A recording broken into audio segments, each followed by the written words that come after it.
दोस्तों, स्वागत है आपका हमारे चैनल आर.के. वर्मा में। दोस्तों, अकबर बीरबल की कहानियों से भी ज्यादा मजेदार कहानी मुल्ला नसरुद्दीन की है। वीडियो को पूरा जरूर देखें।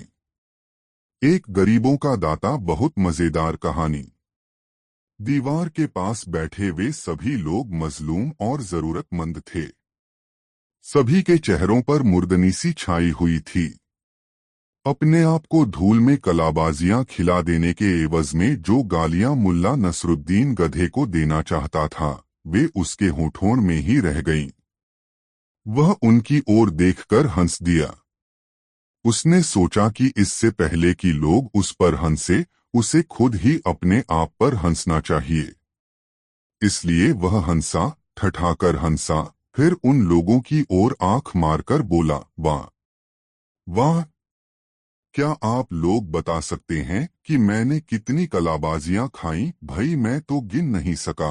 फिर हंसते हुए ही उसने अपने गधे की पीठ थपथपाई और उसे संबोधित करते हुए बोला, अरे शैतान! तुझे तुझे ऐसी शरारतें क्यों सूझती हैं? हालांकि उसका मन चाह रहा था कि इस गधे की जमकर धुनाई करे, मगर नहीं, वह चाहकर भी ऐसा नहीं कर सका और उन लोगों से मुखातिब होकर बोला, जरा सी नजर बचाते ही शैतानी कर देता है। कहकर वह फिर हंसने लगा।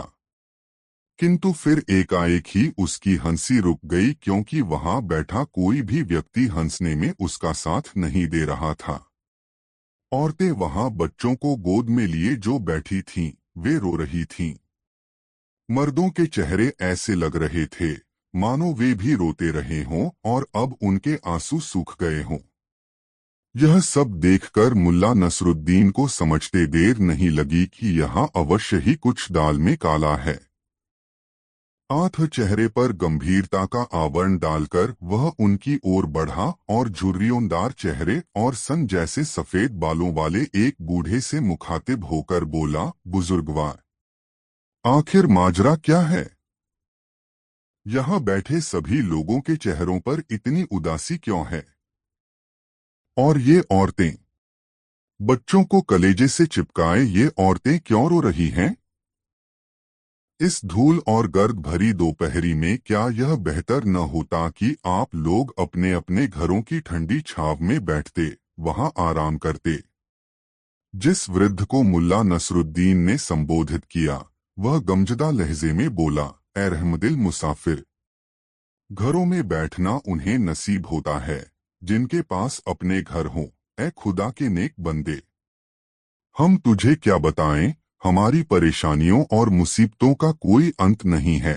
तू हमारी मुसीबतों का अंत नहीं कर सकता, इसलिए कुछ भी बताना बेकार है। जहां तक मेरी बात है तो मेरा क्या, मैं तो बूढ़ा हो चुका हूँ। मेरी तो अल्लाह से यही दुआ है कि वो मुझे उठा ले। कहते कहते बूढ़े की आंखों में आंसू भर आए। उसकी बात सुनकर मुल्ला नसरुद्दीन को काफी ठेस पहुंची और वह बोला, मेरे प्यारे बुजुर्ग, आप मर्द हैं, मर्दों को ऐसी बातें शोभा नहीं देती। आखिर आप ऐसी बातें कर ही क्यों रहे हैं? आपने कहा है कि मैं कुछ नहीं कर सकता, ऐसा आप मेरी गरीब सूरत देखकर कह रहे हैं, मगर आप मेरी सूरत पर न जाइए और मुझे अपनी परेशानी बताइए। हो सकता है कि मैं आपकी कोई मदद करने के काबिल साबित हो जाऊं। यह सुनकर बूढ़े के चेहरे पर आशा के भाव दिखाई दिए। फिर साहस बटोरकर वह बोला, ए मुसाफिर, यहाँ सभी गम के मारे बैठे हैं। मैं अपनी कहता हूँ, अभी कोई घंटा भर पहले सूदखोर जाफर अमीर के 2 सिपाहियों के साथ हमारी गली में आया था। मैंने उससे कुछ कर्जा लिया हुआ था। कल अदायगी की आखिरी तारीख थी और मैं कर्ज अदा नहीं कर पाया, इसलिए उसने मुझे घर से बेघर कर दिया। बचपन से लेकर अब तक की अपनी उम्र मैंने इसी मकान में गुजारी थी। अब मेरा कोई घर परिवार या ठिकाना नहीं है जहां जाकर मैं सिर छिपा सकूं। वह जल्दी ही अपनी रकम वसूलने के लिए मेरी जायदाद, पशु आदि बेच देगा। यहाँ बैठा मैं इसी बात का मातम मना रहा हूँ। कहते कहते उसका गला रुंध गया, आवाज भर्रा गई और आंखों से आंसू निकलने लगे। मुल्ला नसरुद्दीन ने गंभीरता से उसकी बात सुनी। कुछ क्षणों तक वह सोचता रहा, फिर बोला, लगता है तुम पर काफी कर्ज है। ऐ नेक इंसान, मैं सिर से पांव तक कर्ज में डूबा हूं। मुझ पर 250 तंकों का कर्ज है। मुल्ला नसरुद्दीन तुरंत अपने गधे की ओर पलटा और गधे की जीन से थैला खोलते हुए बोला, 250 तंकों की मामूली रकम के लिए भी भला कोई रोता है। आप चिंता न करें बुजुर्गवार, यह लीजिए 250 तंके और फौरन उस सूदखोर का कर्जा चुकाइए और उसे लात मारकर अपने घर से निकाल दीजिए। फिर बाकी का जीवन अल्लाह का नाम लेकर मजे से गुजारिए। सिक्कों की खनखनाहट सुनकर वहां मौजूद सभी के चेहरों पर नया जीवन सा दिखाई देने लगा। ऐसा लगा जैसे उन्हें कोई जीवनदायी औषधि मिल गई हो। उधर बूढ़ा हैरान और परेशान था। अचंभे से उसकी आंखें फैली हुई थीं। 500 तंके, ए रहमदिल फरिश्ते, मुझे सूदखोर के 500 तंके देने हैं। ए दोस्त, इस मुसीबत में भी तुम्हें दूसरों का ध्यान है। इससे जाहिर है कि तुम एक नेकदिल और सज्जन इंसान हो। मगर मैं भी अल्लाह का नाम लेकर सवाब की राह पर निकला हूं। ए दोस्त, मैं तुम्हें और तुम्हारे बच्चों को कल गुलामों के बाजार में नहीं बिकने दूंगा। अल्लाह का यही हुक्म है कि मैं तुम्हारी मदद करूं। फैलाओ झोली और उसकी रहमत कबूल करो। और फिर मुल्ला नसरुद्दीन ने अपने थैले का अंतिम सिक्का तक उसकी झोली में डाल दिया। उस व्यक्ति की आंखों में खुशी के आंसू उमड़ आए। फिर उठकर उसने उसे गले से लगा लिया। वातावरण का सारा तनाव जैसे हवा में मिलकर उड़न छू हो गया हो। सभी के चेहरों पर खुशी की चमक दिखाई देने लगी। तभी वह संतराश बोला, आप तो बड़े मजे से अपने गधे से उछले। और मुल्ला नसरुद्दीन के गधे से गिरने के क्षण को याद करके सभी हंस पड़े। बच्चे भी मुस्कराने लगे। मुल्ला नसरुद्दीन भी जोर से हंस पड़ा। हंसते हंसते वह बोला, अरे भाई, आप लोग इस गधे को नहीं जानते कि यह किस किस्म का शैतान है। यह एक नंबर का पाजी है। तभी बीमार बच्चे वाली औरत बोली, नहीं नहीं, इस गधे के विषय में ऐसा न कहिए। यह इस संसार का सबसे नेक और अक्लमंद गधा है। इस जैसा गधा इस दुनिया में न हुआ है और न होगा। मैं तो चाहती हूं कि तमाम उम्र इस गधे की सेवा करती रहूं। इसे खाने के लिए सबसे अच्छा अनाज दूं। इसका खुरैरा करूं, कंघी से इसकी पूंछ संवारूं। ए रहम दिल मुसाफिर, इसमें गुलाब की तरह मलाइयां ही मलाइयां भरी पड़ी हैं। यदि यह उछलकर खाई पार करके तुम्हें अपनी पीठ से गिरा न देता और सीधा सीधा पुल से गुजर जाता तो तुम शायद हमारी तरफ देखे बिना ही अपनी राह पर चले जाते। ए नेक मुसाफिर, अल्लाह के हुक्म और इसकी कोशिश से ही तो तुम हमारे लिए अंधेरे में सूरज का उजाला बनकर आए हो। इसलिए ए नेक फरिश्ते, आप इस नेक गधे को कुछ न कहो। बूढ़ा बोला, यह बिल्कुल ठीक कहती है, ए रहमदिल इंसान। अपने दुहकों को दूर करने के लिए हम इस गधे के एहसानमंद हैं और तहेदिल से इसका शुक्रिया अदा करते हैं। वास्तव में यह गधा इस दुनिया का गहना है। गधों में सबसे नेक, रहमदिल, समझदार और हीरा गधा है यह। और फिर दिल खोलकर सब लोग गधे की तारीफ करने लगे। इसे सूखे आड़ू, भुना हुआ अनाज, खूबानियां और पुए खिलाने में सब बढ़ चढ़ कर हिस्सा लेने लगे। दुम फटकार कर गधे ने परेशान करने वाली मक्खियों को भगाया। फिर सबकी भेंट बड़ी ही फिराक दिली से कबूल की। माल पर हाथ साफ करते हुए टेढ़ी नजर से वह उस चाबुक को भी देख रहा था जो मुल्ला नसरुद्दीन के हाथ में लहरा रहा था। दिन डूबने वाला था। पेड़ों के साए लंबे हो रहे थे। लाल पैरों वाले सारस पंख फड़फड़ाते और कैंकै का शोर मचाते हुए अपने घोंसलों को लौट रहे थे। जहां अपनी लाल लाल चोंचे खोले उनके बच्चे उनका इंतजार कर रहे थे। मुल्ला नसरुद्दीन ने उनसे जाने की इजाजत मांगी। सबने झुककर मुल्ला का शुक्रिया अदा किया। आपका बहुत बहुत शुक्रिया कि आपने हमारी परेशानी को समझकर इस बुरे वक्त में हमारी मदद की। कैसे न करता, कैसे न समझता मैं आपकी परेशानी। मुल्ला नसरुद्दीन बोला, आज ही मेरे 4 कारखाने छिन गए हैं, जिनमें 8 होशियार कारीगर मेरे लिए काम करते थे। एक मकान छिन गया जिसके बाग में फव्वारे लगे थे, पेड़ों से लटकते सोने के पिंजरों में चिड़ियां चहचहाती थीं। कैसे न समझता मैं आपकी परेशानी, कैसे न करता आपकी मदद। पोपले मुंह वाला वह बूढ़ा, जिसे मुल्ला नसरुद्दीन ने 250 तनखे दिए थे, बोला, ए खुदा के नेक बंदे, मेरे पास शुक्रिया के रूप में तुम्हें देने के लिए कुछ भी नहीं है, मगर जब मैंने अपना घर छोड़ा था तो अपने साथ में एक चीज उठा लाया था, और वह है यह कुरान शरीफ। तुम इसे ही ले लो। अल्लाह की इस अंधेरी दुनिया में यह तुम्हें रास्ता दिखाने वाली रोशनी बनेगी।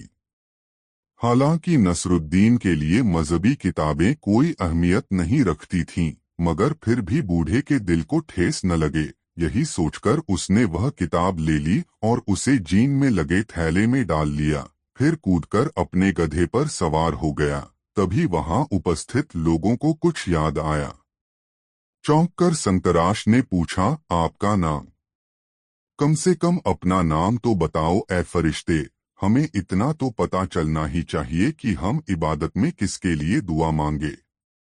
मेरा नाम जानकर आप लोग क्या करेंगे? सच्ची नेकी को शोहरत की जरूरत नहीं होती। रहा दुआ का मसला तो बेफिक्र रहो, खुदा के बहुत से फरिश्ते हैं जो लोगों के नेक कामों की उसे खबर देते रहते हैं।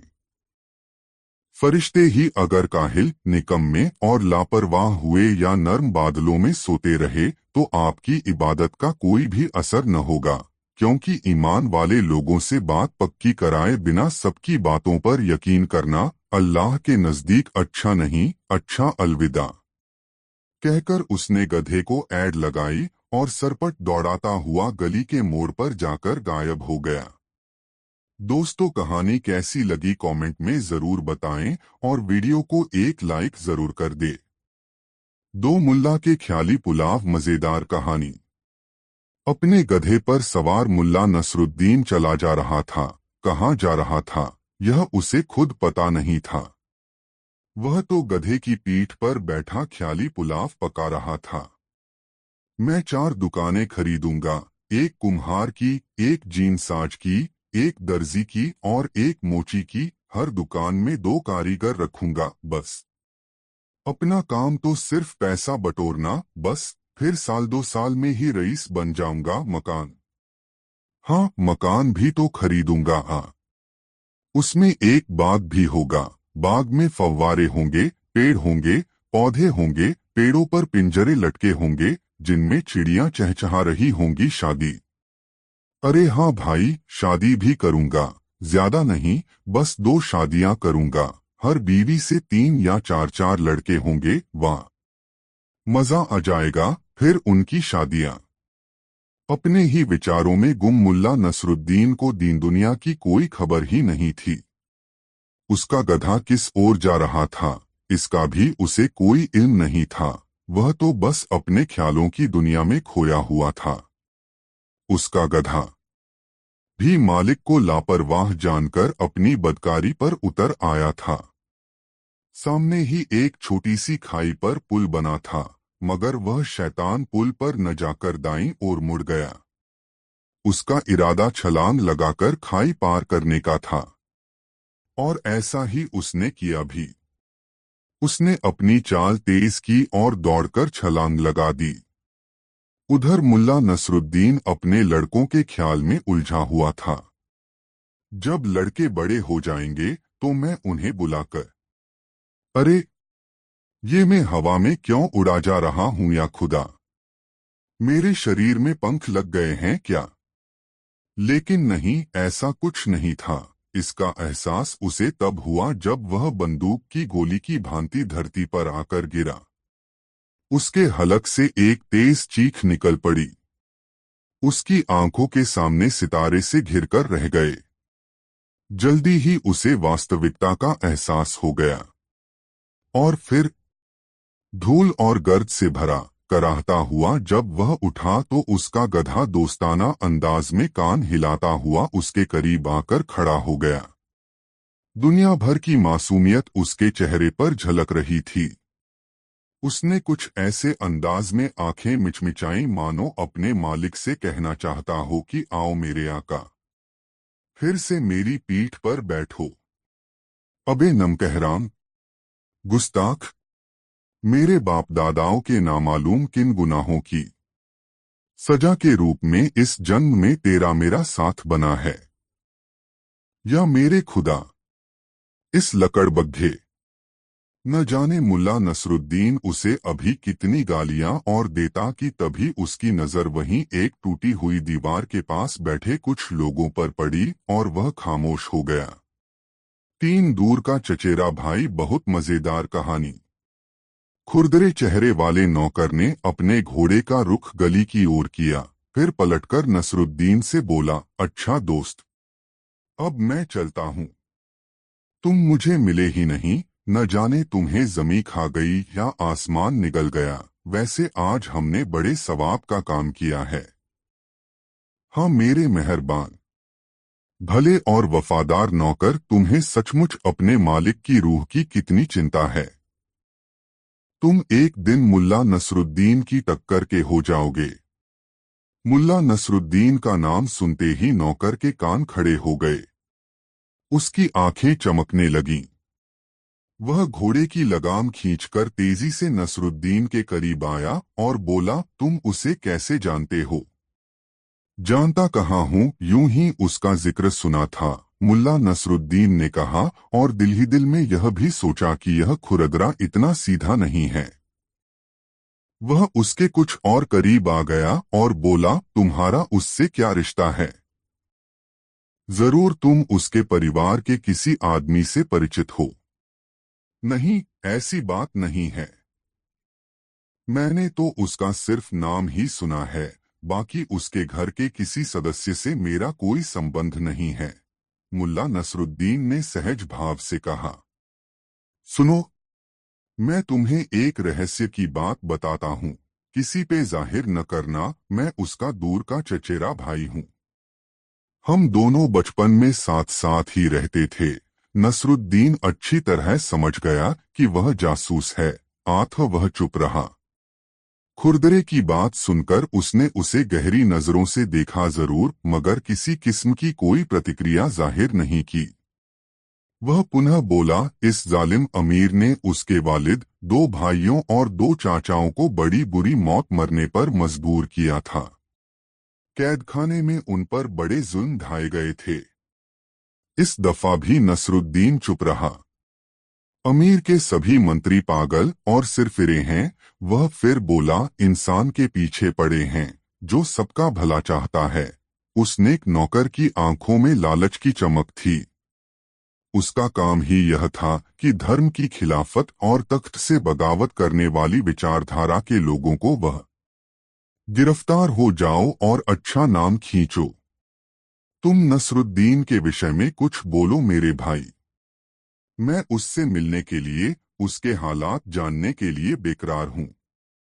लेकिन मुल्ला नसरुद्दीन ने तो जैसे होंठ सी लिए थे।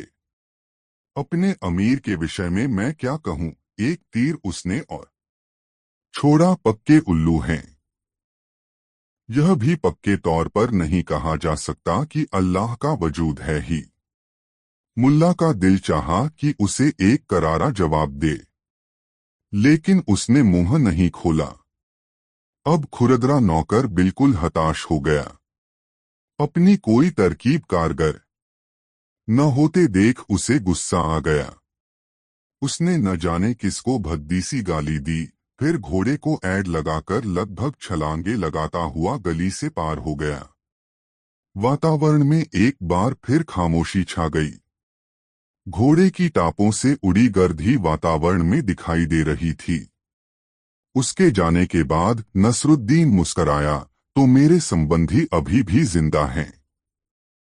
उस बुजुर्गवार ने ठीक ही कहा था, यहाँ तो कदम कदम पर जासूस भरे पड़े हैं मुल्ला जी। जैसे अपने आप से ही उसने कहा, बड़ी होशियारी से काम लेना होगा।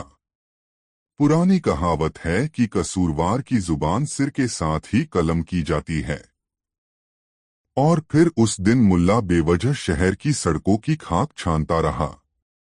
वह कभी खुरदरे नौकर कर को कोस्ता की कमबख्त बेवजह आधी रकम ले मरा, तो कभी कर अफसर और रईस के बीच दाढ़ी नोच लड़ाई की याद करके मुस्करा उठता। दोस्तों, वीडियो कैसा लगा कमेंट में जरूर बताएं। चार दोस्तों, सराय के अंदर अजीब सा माहौल था। सुर्ख चेहरे वाला मोटा सा सराय का मालिक एक भिखारी नुमा व्यक्ति की गर्दन दबोचे उसे बुरी तरह झकझोर रहा था। भिखारी बेचारा डरासमा आंखों में खौफ लिए उससे अपनी गर्दन छुड़ाने का असफल प्रयास कर रहा था, लेकिन किसी भी सूरत में कामयाब नहीं हो पा रहा था। कुछ लोग इर्द गिर्द खड़े तमाशा देख रहे थे। यह देखकर मुल्ला नसरुद्दीन भला कहाँ शांत रहने वाला था। वह आगे बढ़ा और सराय मालिक से मुखातिब होकर बोला, ना क्यों भाई, क्या माजरा है? क्यों इस गरीब की चटनी चटनी बनाने पर तुले हो? छोड़ो छोड़ो इसे और पहले बताओ कि क्या किस्सा है। सुरखरू चेहरे वाले ने उसे झटककर इस प्रकार छोड़ा कि वह गिरते गिरते बचा। फिर बोला, यह भिखमंगा आवारा इंसान, अल्लाह करे इसकी नाक सड़ जाए, इसकी आंतों में कीड़े पड़ जाएं। यह तो सब खुदा की मर्जी पर है कि यह होगा या नहीं, मगर आगे का किस्सा तो बयान करो। मुल्ला नसरुद्दीन ने उसे डांटा। यह जलील उस वक्त मेरी दुकान में आया जब मैं सींग कबाब भून रहा था। इस उठाईगीर ने अपने कपड़ों में से एक रोटी निकाली और मेरी अंगीठी पर तब तक सेकता रहा जब तक कि मेरे सींग कबाब की खुशबू इसकी रोटी में रचबस न गई। जब इसकी रोटी पूरी लज्जतदार हो गई तो इसने मजे से उसे खा लिया और जाने लगा। जब मैंने इससे रोटी सेकने की कीमत मांगी तो देखिए, पूछिए इन सब से, यह कीमत देने से साफ मुकर गया।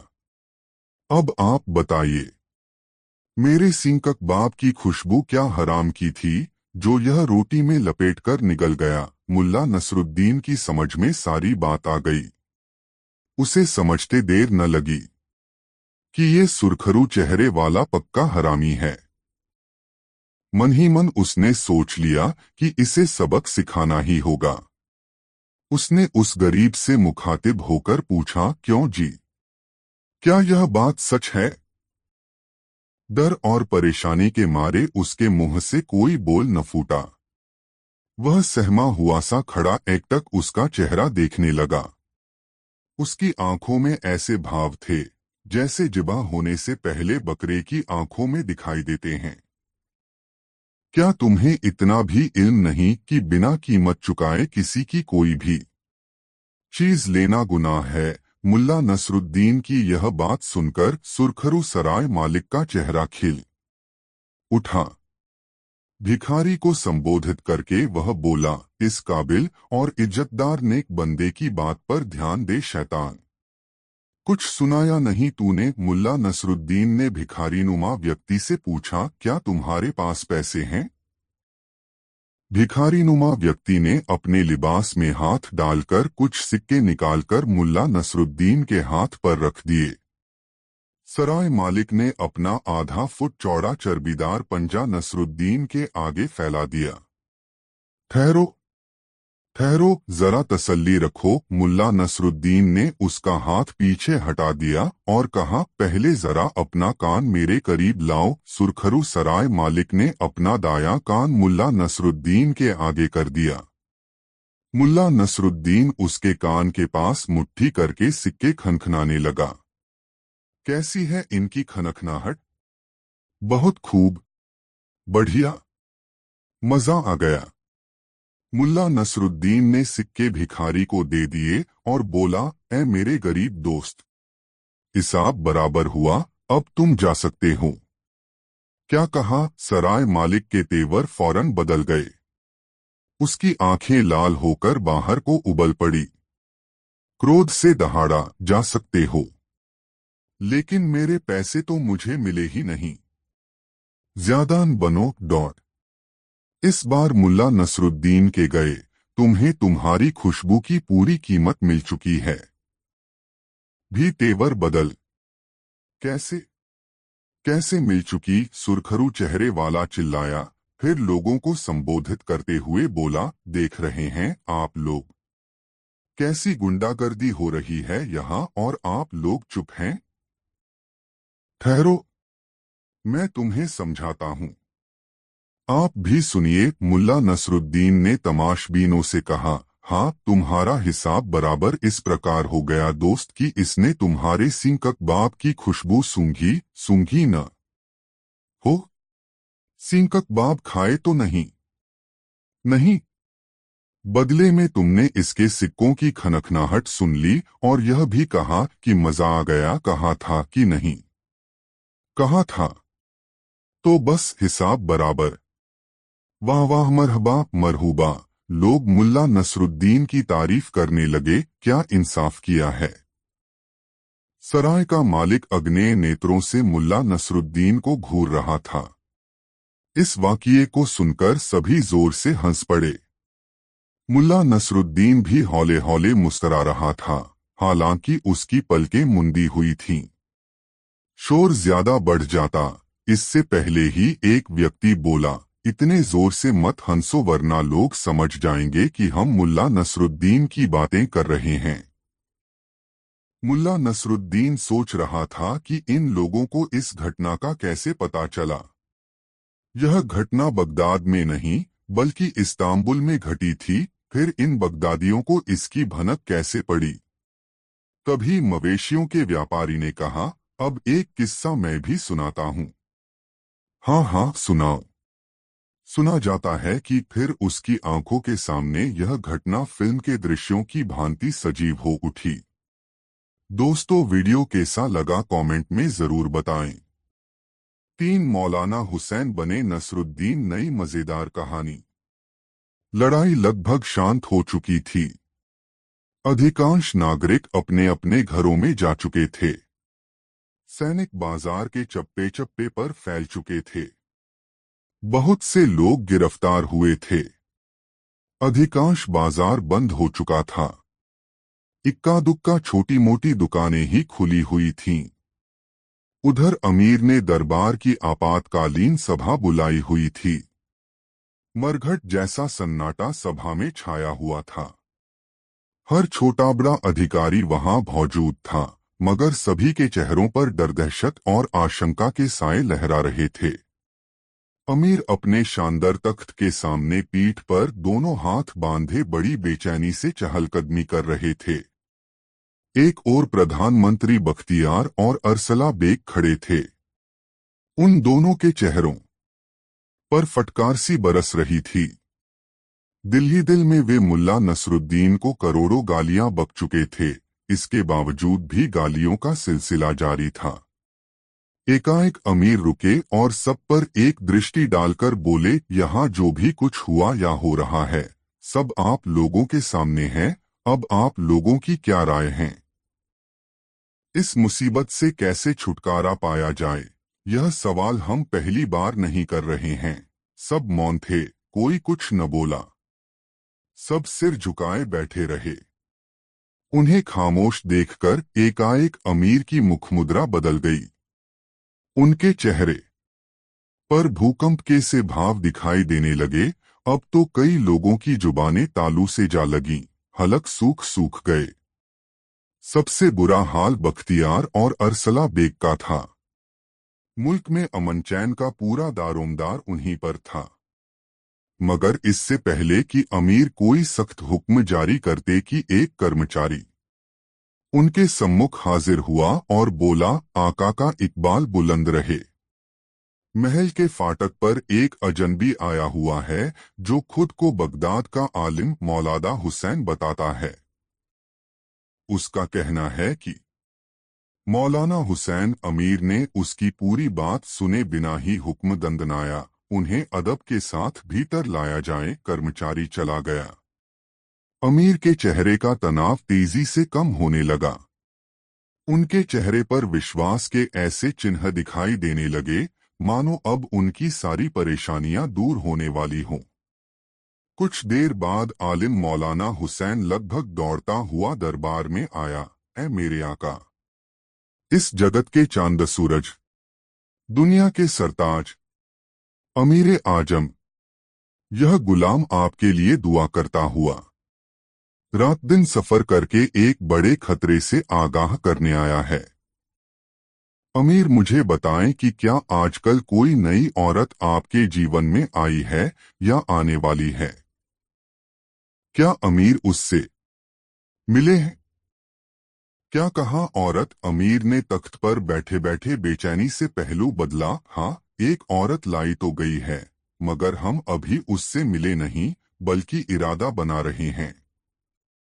खुदा का शुक्र है, खुदा का लाख लाख शुक्र है। मुल्ला नसरुद्दीन ने राहत की सांस ली, फिर उठा और दोनों हाथ आसमान की ओर उठाकर बोला, अल्हम्दुलिल्लाह।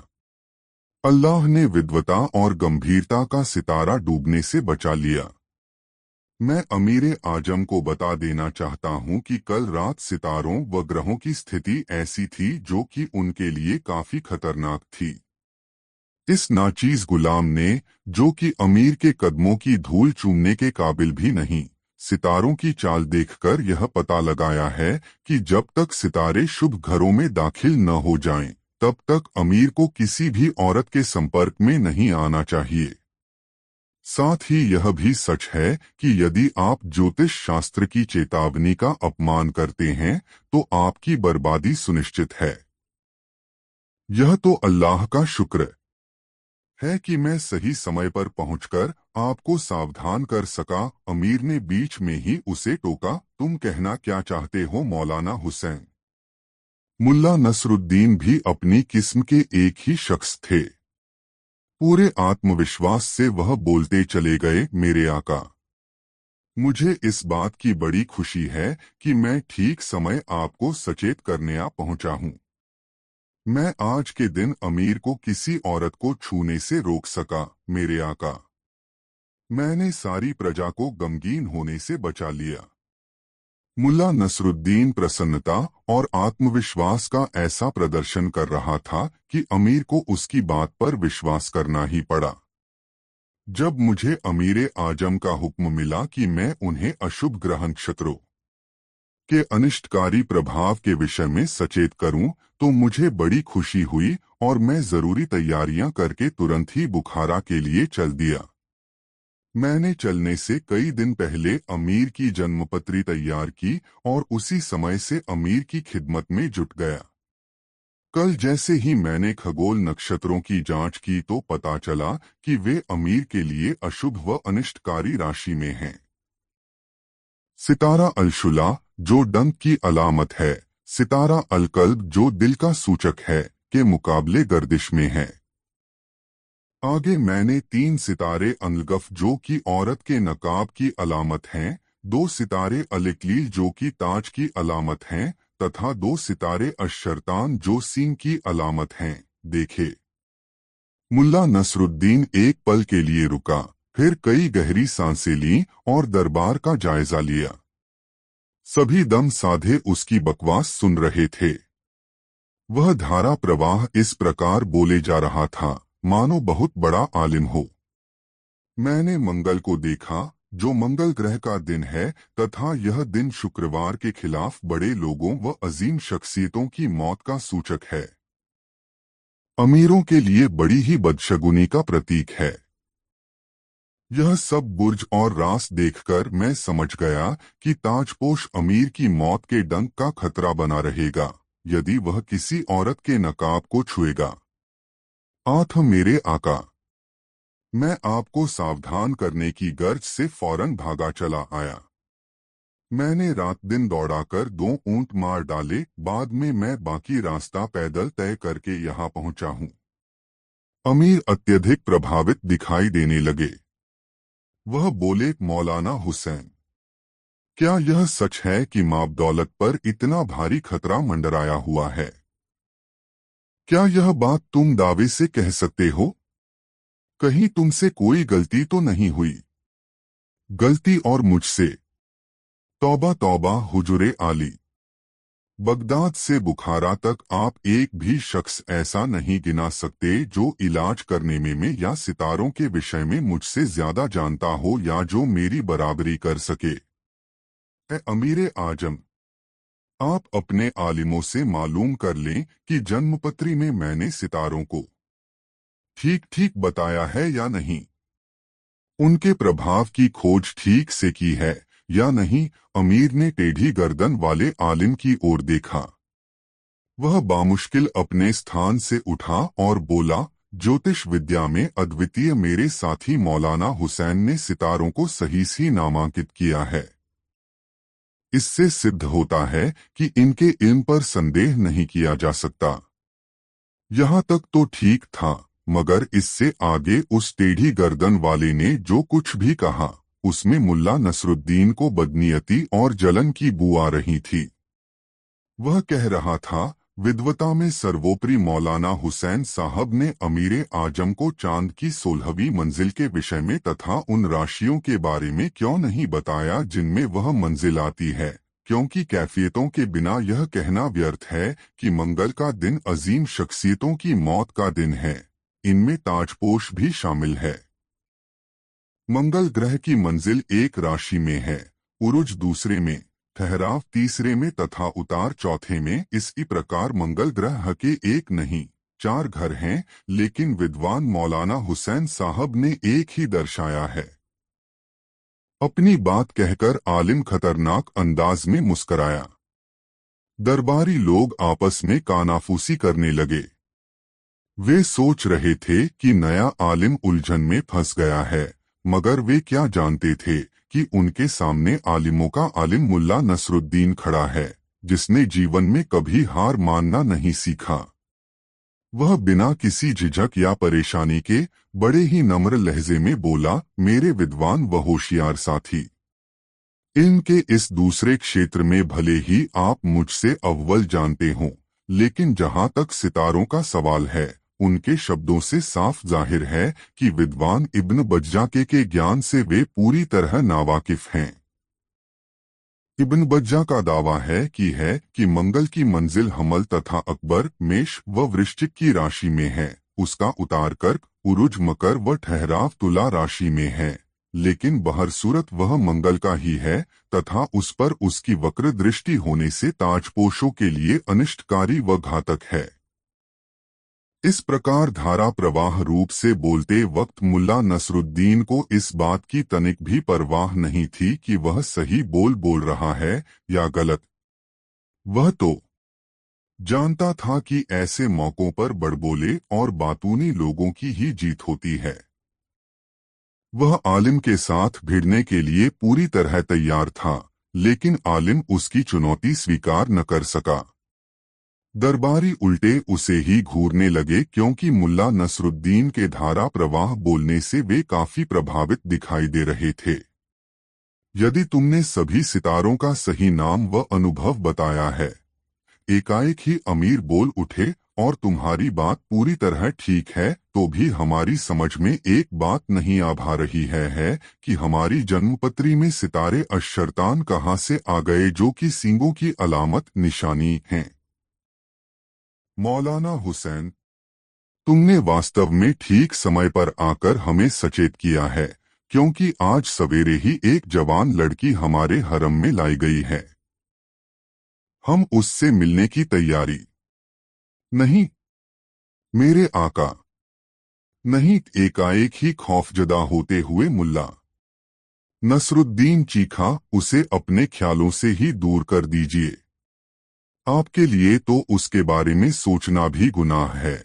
जिस प्रकार चीखकर असभ्य तरीके से वह अमीर को संबोधित कर रहा था, हालांकि वह दरबारी सभ्यता के विपरीत था, किंतु वह जानता था कि इस प्रकार का नाटक करके ही वह अमीर के अधिक निकट पहुंच सकता है। इसे अमीर के प्रति उसकी वफादारी ही माना जाएगा। इस प्रकार उसने अमीर से उस लड़की को न छूने की पूरी गर्मजोशी से आरजू मिन्नत की। वह बोला, ऐ मेरे अमीरे आजम, मैं चाहता हूं कि मुझे आंसुओं का दरिया बहाना न पड़े और न ही गम का काला लिबास पहनना पड़े। मौलाना हुसैन के इस परामर्श से और परामर्श देने के ढंग से अमीर अत्यधिक प्रभावित दिखाई देने लगे। वह बोले, मौलाना हुसैन, घबराओ मत, तसल्ली रखो, हम अपनी रियाया के दुश्मन नहीं हैं जो हम उसे आंसू बहाने पर मजबूर करें। हम तुम्हें विश्वास दिलाते हैं कि हम अपने जीवन की पूरी हिफाजत करेंगे, क्योंकि हमारा जीवन हमारी रियाया की अमानत है। मेरा विश्वास करो कि तुम्हारी सलाह के बिना हम उसका तो क्या किसी भी औरत का मुंह नहीं देखेंगे। फिर उन्होंने हुक्का गुड़गुड़ाया। उसके बाद हुक्के की नली आलिम की ओर बढ़ा दी। नए आलिम ने सिर झुकाकर तहेदिल से अमीर की इस मेहरबानी को कबूल किया। यह देखकर सभी दरबारी ईर्ष्या से जल उठे। प्रधानमंत्री बख्तियार और सेनापति अरसला बेग तो ऐसा महसूस कर रहे थे जैसे उन्हें भरे दरबार में नंगा कर दिया गया हो। तभी अमीर ने ऐलान किया, माबदौलत नए आलिम मौलाना हुसैन को अपने राज्य का विद्वान शिरोमणि मुकर्रर करने की मेहरबानी करते हैं। उनकी विद्वता तथा ज्ञान, साथ ही माबदौलत के प्रति वफादारी लोगों के लिए मिसाल है। अमीर बोलते जा रहे थे और दरबार के मुहर्रिर तेजी से रजिस्टरों पर अपनी कलम चला रहे थे। फिर अमीर ने सभी दरबारियों को संबोधित किया, जहां तक तुम लोगों का सवाल है, माबदौलत अपनी सख्त नाराजगी जाहिर करते हैं। इसका सबसे बड़ा कारण यह है कि मुल्ला नसरुद्दीन द्वारा फैलाए गए खतरों के अतिरिक्त भी माबदौलत के सिर पर मौत का खतरा मंडरा रहा था, जिसकी तरफ तुम में से किसी ने भी उंगली उठाई। मौलाना ना हुसैन, जरा इन न मुखों के इन मुखा चेहरे तो देखो, बिल्कुल गधे नजर आते हैं। वास्तव में पूरी दुनिया में किसी भी बादशाह ने ऐसे लापरवाह मंत्री न रखे होंगे। मौका अच्छा था। मुल्ला नसरुद्दीन ने फौरन आग में घी डाला। आप बिल्कुल ठीक कहते हैं आलमपना। मैं तो यह भी कहना चाहता हूं कि इन मुखों के चेहरों पर नेकी और ईमानदारी की झलक भी दिखाई नहीं देती। ये लोग चोर हैं, सबके सब चोर। अमीर ने पूरे आत्मविश्वास और क्रोध से कहा, ये दिन रात हमें लूटते रहते हैं। हमें महल की हर चीज पर नजर रखनी पड़ती है। बादशाह होकर हमें खुद अपनी छोटी छोटी वस्तुओं की हिफाजत करनी पड़ती है। ये लोग अक्सर हमारी कोई न कोई वस्तु गुम कर देते हैं। आज सुबह ही हम अपना रूमाल बाग में भूल आए। मौलाना हुसैन, हमें बताते हुए बड़ी शर्म आ रही है कि आधा घंटा भी नहीं लगा इन्हें वह रूमाल गायब करने में। तुम तो समझ ही गए होगे न मौलाना कि आखिर यह गंदी और गिरी हुई हरकत किसने की होगी। अमीर बोल रहे थे और मुल्ला नसरुद्दीन की पैनी नजरें दरबारियों पर थिरक रही थीं। रूमाल का जिक्र आते ही उसने टेढ़ी गर्दन वाले आलिम को नजरें चुराते देखा। फिर उसने बड़ी सफाई से अपने लिबास की दाहिनी जेब दबाई। मुल्ला नसरुद्दीन की पारखी नजरों से उसकी यह हरकत छुप न सकी। वह बड़ी तसल्ली से अपने स्थान से उठा। धीरे धीरे चलता हुआ आलिम के पास पहुंचा। फिर बड़ी सफाई से उसके लिबास की जेब में हाथ डालकर उसने वह रूमाल खींच लिया जो सोने के तारों से कढ़ा हुआ था। अमीरे आजम, क्या इसी रूमाल के खो जाने पर आप दुखी हैं? यह देखकर आश्चर्य और भय के मारे सभी दरबारी सत्ते में आ गए। नया आलिम वास्तव में ही खतरनाक प्रतिद्वंद्वी सिद्ध हो रहा था। यह टेढ़ी गर्दन वाला वही आलिम था जिसने मुल्ला नसरुद्दीन का विरोध किया था, और अब पहले ही झटके में मुल्ला नसरुद्दीन ने उसे तबाह कर दिया। उसका भांडा फूट चुका था। यह सब देखकर भय के मारे सभी अधिकारियों के दिल बैठे जा रहे थे। यह देखकर अमीर गरजकर बोले, वाकई मौलाना हुसैन, वाकई तुम बड़े काम के आदमी हो, अल्लाह गवाह है, यही हमारा रूमाल है। तुम कमाल के आदमी हो मौलाना हुसैन। फिर वह दरबारियों की ओर पलटे, आखिर तुम रंगे हाथों पकड़े ही गए। तुम लोगों ने हमारा बड़ा नुकसान किया है, मगर अब एक धागा भी तुम लोग नहीं चुरा पाओगे। जहां तक इस गंदे चोर का सवाल है, इसके पूरे शरीर के बाल नोचकर इसके तलवों में 100 बेंत मारे जाएं। इसे नंगा करके उल्टा गधे पर बैठाया जाए तथा चोर चोर कहते हुए इसे सारे शहर में घुमाया जाए। बादशाह का हुक्म सुनत सुनते ही अरसला बेग ने सैनिकों को इशारा किया। अगले ही पल सिपाहियों ने आलिम को दबोच लिया, फिर धकेलते हुए बाहर ले गए। आलिम बुरी तरह चीख चिल्ला रहा था। बाहर सिपाही उस पर बुरी तरह पिल रहे थे। इस मौके पर जिस किसी सिपाही को उससे कोई खंदक थी, वह बढ़-चढ़कर हिस्सा ले रहा था। कुछ देर बाद जब उसे दरबार में पेश किया गया तो वह बिल्कुल नंगा था तथा उसके शरीर के सारे बाल नुचे हुए थे। वह बड़ा ही भद्दा और कुरूप नजर आ रहा था। उसका पूरा शरीर खून से लहूलुहान था।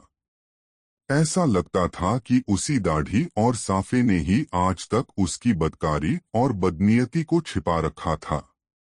ऐसी शक्ल वाला व्यक्ति गुंडा, बदमाश और चोर ही हो सकता था। इस पाजी को मेरी नजरों के सामने से दूर करो, इसके साथ वैसा ही सुलूक किया जाए जैसा हमारा हुक्म है। अगले पल सैनिक उसे किसी जानवर की भांति थकियाते हुए बाहर ले गए। अमीर उसके जाने के बाद काफी देर तक नए आलिम से बातें करते रहे। दरबारी शांत भाव से खड़े या बैठे थे। उन सभी के चेहरों पर हवाइयां सी उड़ रही थीं, और अब तो वे नए आलिम से नजरें तक मिलाने से कतरा रहे थे। सबसे बुरी हालत प्रधानमंत्री बख्तियार की थी। उसे अपने अधिकार छिनकर नए आलिम के हाथों में जाते दिखाई दे रहे थे, और दिल ही दिल में वह उसे शिकस्त देने की नई योजना सोच रहा था। अभी मौलाना हुसैन उर्फ नसरुद्दीन और अमीर के बीच सफर आदि की बातें चल ही रही थीं कि तभी एक पहरेदार दौड़ता हामफता वहां आया और चीखते हुए बोला, अमीर आजम को मालूम हो कि राज्य में अशांति फैलाने वाले मुल्ला नसरुद्दीन को गिरफ्तार कर लिया गया है। क्या अमीर उछलकर खड़े हो गए, उसे फौरन दरबार में हाजिर किया जाए। अगले ही पल कुछ सिपाही एक बूढ़े को घसीटते हुए लाए और तख्त के सामने फर्श पर फेंक दिया। वह था असली मौलाना हुसैन। उसे देखते ही मुल्ला नसरुद्दीन को सारा दरबार घूमता हुआ प्रतीत होने लगा। दोस्तों, वीडियो कैसा लगा कमेंट में जरूर बताएं। 5 प्रतिभाशाली गधा बहुत मजेदार कहानी। बाजार में आकर मुल्ला नसरुद्दीन एक ऐसे चायखाने में जा घुसा जो लोगों से खचाखच भरा हुआ था। उसमें रेशमी गद्दे व कालीन बिछे हुए थे।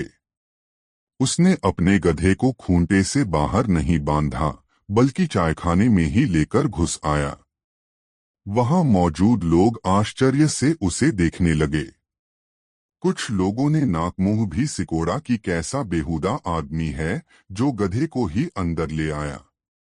मुल्ला नसरुद्दीन ने जीन के झोले से वह कुरान शरीफ निकाली जो कुछ दिन पूर्व एक बूढ़े ने उसे दी थी। उसने कुरान शरीफ गधे के आगे रख दी। यह कार्य उसने पूरे आत्मविश्वास और गंभीरता से किया, जैसे वह बड़ा ही स्वाभाविक हो।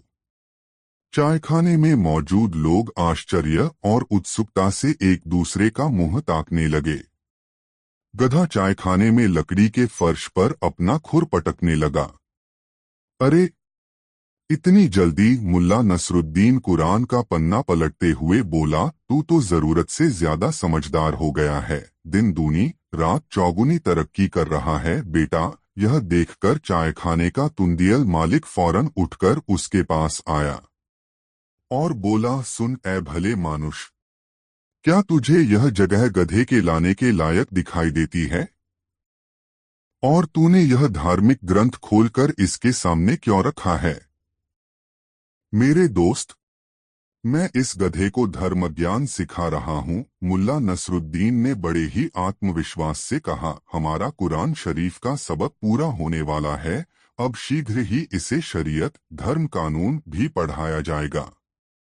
चाय वाले की आंखें फटी और मुंह खुला का खुला रह गया।